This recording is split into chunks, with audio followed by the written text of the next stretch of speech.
बोलो जय श्री मंगलनाथ। जय मंगलनाथ महाराज की जय जय श्री महाकाल। जय श्री।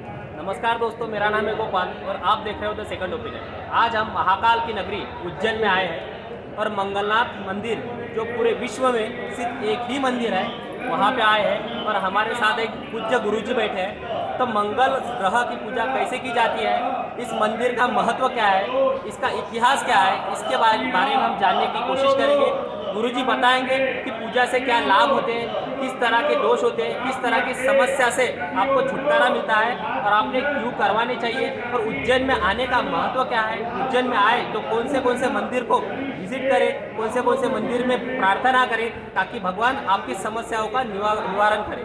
तो गुरुजी से बात करते हैं। तो गुरुजी आपका नाम बताइए। पंडित संजय दुबे। तो पंडित जी से हम पूछना चाहेंगे कि इस मंदिर के बारे में थोड़ा इतिहास बताइए। ये मंगल ग्रह का उत्पत्ति स्थल है। मेष राशि वृश्चिक राशि के स्वामी हैं, जिनकी कुंडली में 1, 4, 7, 8 और 12 में मंगल होते हैं, पूर्ण मंगल कहलाते हैं और मंगल दोष का निवारण ओनली भारत यहीं होता है। मंगल ग्रह की उत्पत्ति कैसे हुई ये बताता हूँ। मंगल ग्रह की उत्पत्ति का कारण यह है, भगवान एक अंधकासुर राक्षस था और भगवान शिव से वरदान मांगा कि मेरी रक्षा का एक भी बूंद पृथ्वी पे गिरे तो मेरे जैसे सैकड़ों राक्षस पैदा हो। भगवान भोला भंडारी ने तत्काल उसको तहत को बोल दिया है, ठीक है। वरदान देने के बाद राक्षस ने अपना जो राक्षसी स्वरूप है वो दिखाना चालू कर दिया। सब देवताओं को परेशान किया, ऋषियों को परेशान किया और राक्षस का प्रवृत्ति का कार्य किया। सब देवता लोग वापस शिव जी के पास गए और बोला कि भगवान ये कैसा वरदान देंगे कि हम इससे लड़ नहीं सकते, लड़ेंगे तो इसका जो एक रक्त की बूंद भी गिरेगी तो सैकड़ों राक्षस पैदा होंगे। तो भोला भंडारी फिर वापस युद्ध के लिए उसको ललकारा राक्षस। युद्ध इसी जगह पे हुआ, इतना घमासान हुआ कि भोलेनाथ भी युक्ति मुक्ति से लड़े। उनको पसीना आ गया, उसकी पसीने की बूंद जमीन पे गिरी तो पृथ्वी का गर्भ से एकदम मंगल ने उत्पत्ति जन्म हुआ। मंगल अग्नि तत्व थे क्योंकि शिव का क्रोध का पसीना था, तो एकदम जन्म हुआ। और जैसे ही शिव जी ने उस राक्षस को भाला मारा तो रक्त की जो भी धार थी वो पूरी इनने ग्रहण कर ली। इससे मंगल क्या हुआ कि ऊपर गर्म हो गया, उग्र हो गया। एक तो राक्षस का रथ और स्वयं अग्नि तत्व, तो उग्र होने के कारण क्या हुआ कि इसको ठंडा करने के लिए भगवान ने वरदान दिया कि भगवान उसको मंगल में सारे ग्रहों का सेनापति का स्थान दिया और यहाँ जितने भी दिन की कुंडली में 1, 4, 7, 8, 12 में मंगल होता है, मंगल दोष के निवारण के लिए यहाँ पर आकर के पूजा करते हैं। इनके ऊपर ये धर्म है, चूँकि धर्म के लिए दध्योदन पूजन, दही और भात का लेपन करते हैं, उससे इनको ठंडक मिलती है। और जो दोष वाले रहते हैं पूजा करने के बाद इनको आसानी से पूजा में लाभ मिलता है, अच्छा रिजल्ट मिलता है। शादी विवाह के लिए, नौकरी के लिए, पढ़ाई के लिए, सभी कार्य के लिए 21 विभाग के मालिक है मंगल।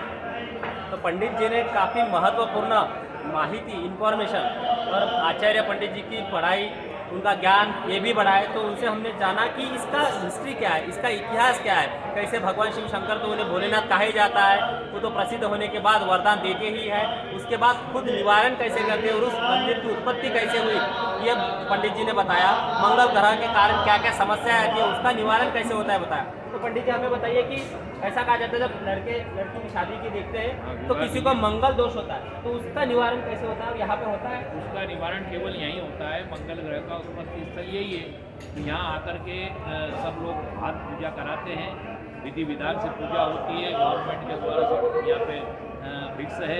आकर के पहले से सुबह 8 बजे से लगा कर दोपहर 3 बजे तक पूजा होती है। पहले से फोन पे सब निर्णय ले लेते हैं, बता देते हैं, फिर उनको आकर के यहाँ पे पूरी पूजा कराई जाती है और भगवान की कृपा से उनको रिजल्ट अच्छे मिलते हैं। तो पंडित जी ऐसा कहा जाता है कि उज्जैन में आने के बाद ज़रूर 3 मंदिर में जाना चाहिए, एक अपने मंगलनाथ, दूसरे उज्जैन महाकाल और तीसरे भैरवनाथ। तो इसके पीछे क्या है? ये क्या है, ये सब काल भैरव इसलिए कि काल भैरव महाकाल के सेनापति हैं। तो अधिकतर लोग पहले काल भैरव जाते हैं, सेनापति से इजाज़त लेते हैं, फिर महाकाल जाते हैं, फिर मंगलनाथ मंदिर आते हैं। और ये उज्जैन की तो ये स्थिति है कि एक बोरी चावल लेकर के निकलो, एक एक चढ़ाओ तो भी मंदिर कम मिलते हैं। और यहाँ आने से लोगों को शांति मिलती है, जल्दी मंगल कार्य सभी को। पंडित जी ने हमें बहुत सारी चीज़ें बताई है। अब हम पंडित जी से एक और चीज़ सुनना चाहते हैं, क्योंकि पूजा करना हो या फिर लोगों के दुख का निवारण करना हो, वो कहते हैं ना कि माँ बाप जन्म तो देते हैं, लेकिन ज़िंदगी के राह पे चलाना सिर्फ गुरु और पंडित सिखाते हैं। ये हमें धर्म आज से नहीं, इतिहासों पहले सिखाया गया है। जब भी आक्रांताओं ने हम पे आक्रमण किया, तब कोई शिवाजी महाराज आएंगे, कोई महाराणा प्रताप आएंगे, ये बाद में आएंगे, तलवार लेके लड़ेंगे, लेकिन ज़मीन पे लड़ने और लोगों के दिलों में आस्था और भक्ति जगाने का काम पंडित जी जैसे संतों ने पुराने ज़माने में किया हो। भक्ति मूवमेंट हो, मीराबाई हो, संत तुकाराम महाराष्ट्र के हो, या फिर अन्य कोई साधु संत हो, तो इनका जो कार्य है, हाथ में शस्त्र लेके लड़ने वाला क्षत्रिय होता है और हाथ में ग्रंथ लेके लड़ने वाला इतिहास दोहराता है, क्योंकि ग्रंथ और शस्त्र इनके बिना लाइफ पूरी नहीं हो सकती। शस्त्र हाथ में लेके लड़ने वालों को जब तक धर्म का ज्ञान ना हो, तब तक धर्मराज स्थापित नहीं हो सकता।